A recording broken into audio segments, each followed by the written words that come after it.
So welcome to Workflow Labs. So in this lab, we are continuing with the database interaction between the workflow and the business database. So we will continue to build the workflow. At this point, I'm assuming that you have done just the previous lab, where we would install the three scripts. One script will install the table, the other script will create the package spec and body. I don't think I would need to demo those. How do you create a table and all those stuff? The scripts are already there. You just need to run it. I will create the basic functionalities. So at this point, I'm assuming that you've done that. So as always, the zip file will be available for you to download. So here is our basic vacation request that we have been working on. So a request comes in, approver would either approve or reject it.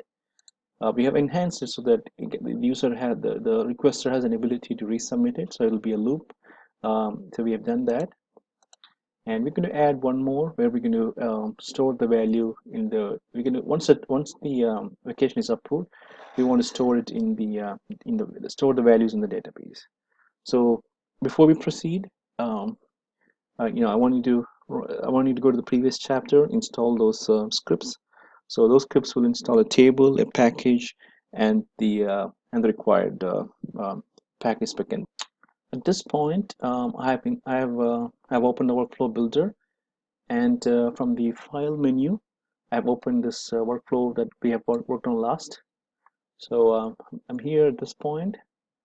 So the next step is to delete the transition. So I'm going to delete the transition here, and I'm going to create a new function. Right click new function. So I'm just going to copy the function name here. So schedule update is the function name, and the display name is the update vacation schedule. Description is, I'm just going to put the same as description. So the icon would be db update icon. We insert icons to that. Actually, as to insert doesn't matter. So the function would be the procedure that you've installed. So one quick thing I want to point out is, if you notice the function name or the procedure name, that procedure name, it will be ideal if the procedure name and the internal name matches. That way you would know which one you're working at. So the function type is PL/SQL, of course. We are not going to have any result type, so it's not going to return. It's going to return null basically. Click OK, apply. We click and drag it into the space between the vacation approved and approved. I'm going to build a transition here, and I'm going to enter the approve. Let's go ahead and save it. I'll first save it as a file, then I'll save it as a database. So I'm just going to save it as 6.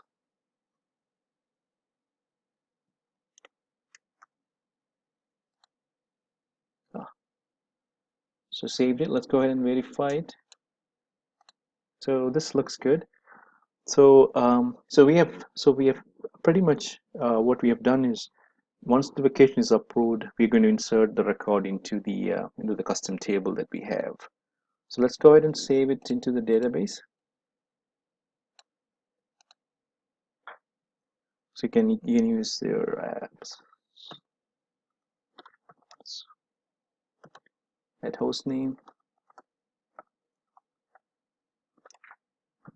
port name, your business, the database name.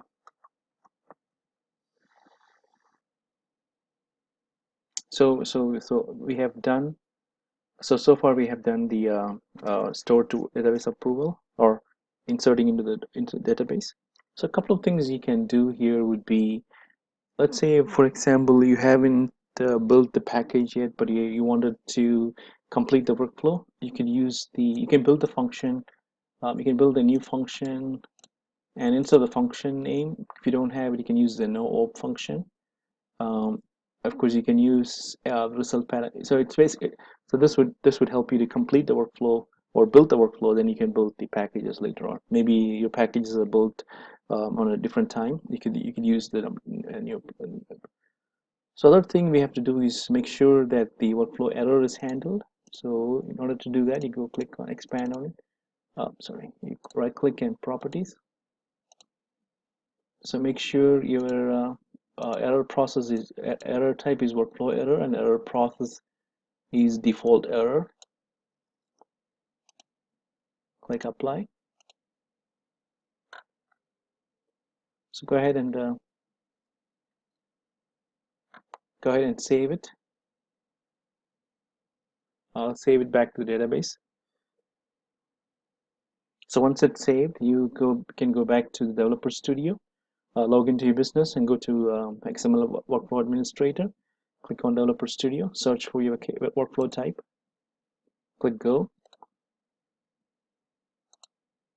So you can click on the Run. So you can enter the details. So I'm sorry, this is the Workflow Administrator navigation. So you can click on Status Monitor or any of the navigation. Search for it. Click Run. Enter your information. Click Submit. Then you can get the confirmation. Click OK. Then go to Status Monitor. Enter your workflow type. Change this workflow start date. Click Go. So at this point, you can see that workflow is active. Click on Select and click on Status Diagram. So at this point, at least we can see that the right workflow is being installed. So at this point, we are waiting for the approver to do an action. So let's go ahead, let's click on the monitor search and come back to the messages. Let's click Go. Come back to the main page. Click on activity history. You can see the vacation of proposal. Click Open. Click Approve. So at this point, you can come back and click Go. It will refresh this page. At this point, you can see that it executed these procedures. It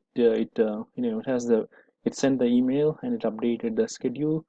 Let's go ahead and click Open. Or actually, before that, we can run the table. We can query the table, so you can see the data is inserted. Let's go ahead and check the status monitor. It's completed. So that's pretty much it. We have done so far. We have done how do we interact with the database from a workflow. So the workflow would we were able to get the values from the workflow and pass it into the table. So we'll continue to build more complexity to this workflow. So we'll see in the next chapter then.